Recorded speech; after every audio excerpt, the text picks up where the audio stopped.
Hi, I'm Sam Greenfield. In 2001, George Bush stood in New York City and pledged assistance and aid to the people of the United States.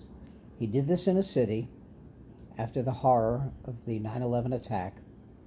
He did this in a city, New York City, that he didn't come close to winning the popular vote in the election. Not close. In a state, New York, that he didn't come close to winning. But he pledged his aid and comfort to the state. Now, I wasn't a fan of George Bush, but he stood in New York City and pledged his aid. And in 2012, when Hurricane Sandy decimated New Jersey and New York to the tune of $70 billion, Barack Obama, President Obama, a Democrat, went to the state of New Jersey and met with Chris Christie, the Republican governor, who had been very critical, very, very critical of Barack Obama. And they hugged and they shook hands, and naturally the right-wing media went nuts over this. That I don't know if they went nuts, frankly, over the fact that they formed a friendship to help the state of New Jersey, or that Chris Christie was touching a black person. But in any case, he did, because he needed the help, and Barack Obama was there to give it to him. And now it's 2020, and we have a pandemic that's killing people. Old people, young people, children, babies, famous people. We have nurses and doctors crying over the frustration of having to work so hard and not having the equipment they need. And Donald Trump, who, through some freak of nature, was in the White House, said, "If you treat me well, I'll treat you well." People are dying, but this douchebag doesn't care. All he cares about is getting his ass kissed. And he has help.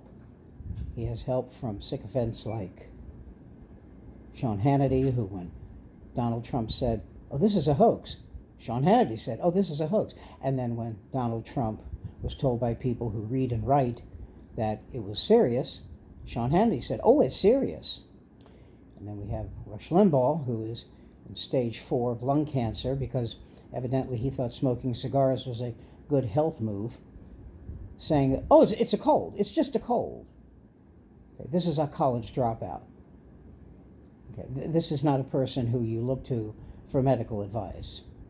And yet there he is, waxing as if the knowledge is all over him, waxing as if this is something that he could actually take care of.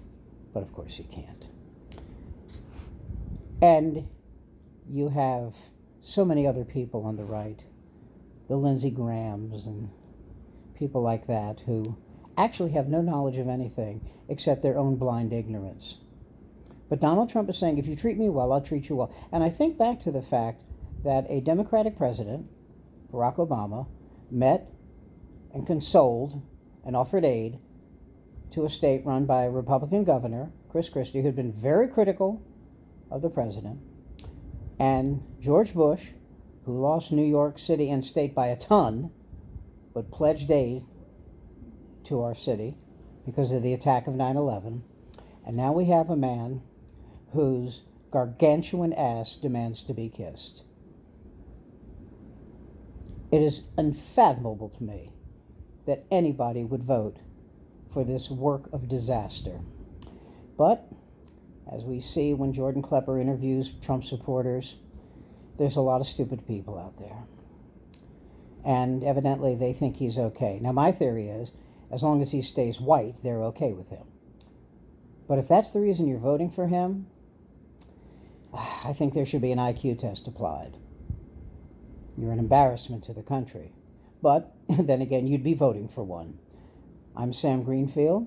This is my YouTube, Sam Greenfield Has Questions. I encourage you to subscribe. It's free. Stay safe. Stay inside. Wash your hands. 6 feet of separation. And do not vote for the worst human being of my lifetime to occupy the presidency. Be well.